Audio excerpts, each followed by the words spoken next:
संभल पहुंचे योगी आदित्यनाथ चुनावी जनसभा को किया संबोधित। संभल के केला देवी धाम में जनसभा को संबोधित किया। वहीं सभा के आरंभ में उत्तर प्रदेश के मुख्यमंत्री योगी आदित्यनाथ तथा मध्य प्रदेश के मुख्यमंत्री मोहन यादव ने मां केला देवी के दर्शन किए और बाद में मंच पर बीजेपी के प्रत्याशी परमेश्वर लाल सैनी ने सर्वप्रथम गदा देकर के सम्मानित किया।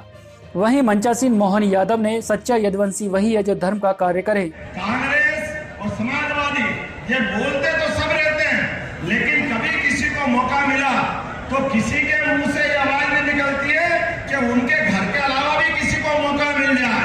वो केवल घर में समेट के रखना चाहते हैं। कोई सा भी पद हो, कोई भी सत्ता की व्यवस्था हो, केवल एक परिवार के बाहर नहीं जाने देना।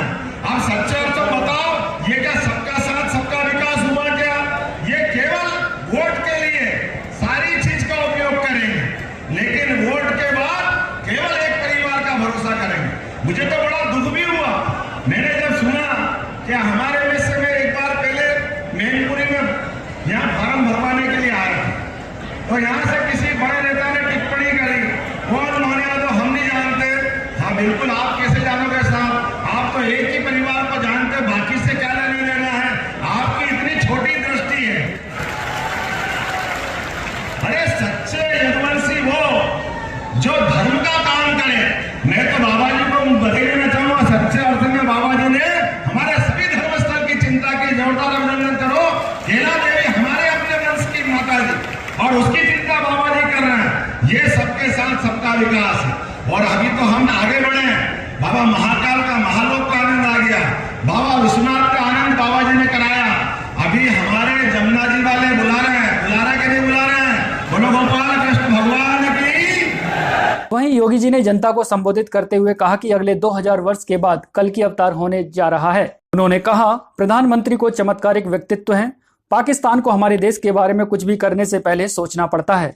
उन्होंने कहा, विपक्ष को अनाड़ी और माफिया कह करके संबोधित किया। आगे कहा कि राहुल गांधी हारेगा तो इटली भागेगा। जिनको भारत का सम्मान नहीं, उनको भारत में रहने का अधिकार नहीं है। जिनको भारत माता की जय जयकार करने में संकोच होती हो, उनको भारत की संसद में जाने का अधिकार भी नहीं होना चाहिए। जिनको भारत का राष्ट्रगान और राष्ट्रगीत पसंद नहीं,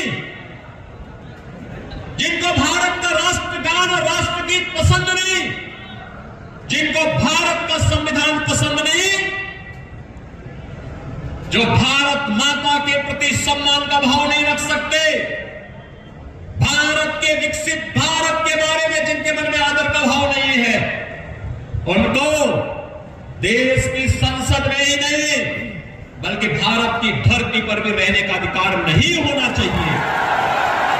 और यही मैं संबल से आप सबसे अनुरोध करने के लिए आया हूं कि बहनों और भाइयों, ये नया भारत अपनी जनता की सुरक्षा और उनकी समृद्धि का और उनके सम्मान को भी रखना जानता है और देश के गद्दारों से निपटना भी जानता है, अच्छी तरह जानता है। और इसी के लिए आपका आह्वान करने के लिए आया हूं मैं आज कि श्री परमेश्वर लाल सैनी, आपने देखा होगा परमेश्वर लाल सैनी सम विषम परिस्थिति में एक समान रहने वाला कार्यकर्ता है।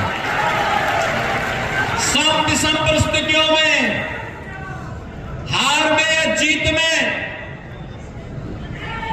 किंचित नहीं भयभीत में, यानी वो किसी भी प्रकार से कोई वो नहीं, हर विषम परिस्थितियों में लड़ने का जज्बा।